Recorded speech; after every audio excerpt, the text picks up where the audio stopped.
Hello guys, তোমরা সবাই কেমন আছো? আশা করি ভালো আছো। আমিও ভালো আছি। অনেক দিনের আশা ছিল করণডিঘি আসবো, ফাইনালি চলে আসলাম।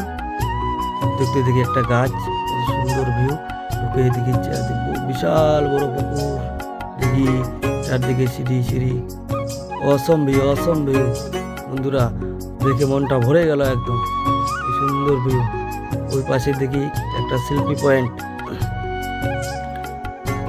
একদম আলাদাই লেভেল। সেই ভিউটা দেখে খুব মনটা ভরে গেল। তোমাদেরকে এই ভিউ দেখতে হলে আসতে হবে করণডিঘি। I love করণডিঘি।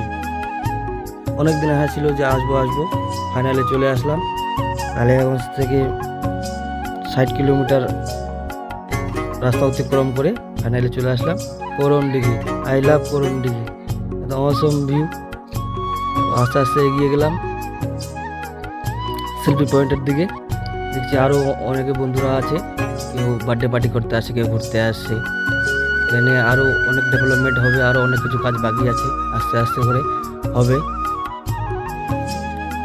এই ভিউ দেখতে হলে আসতে হবে করণডিঘি। আই লাভ করণডিঘি, খুব সুন্দর ভিউ, মনটা ভরে গেল। আমার ব্লগটি ভালো লেগে থাকলে লাইক শেয়ার কমেন্ট অবশ্যই করবে। আমার ব্লগ এখানে শেষ করলাম। Tata, bye bye.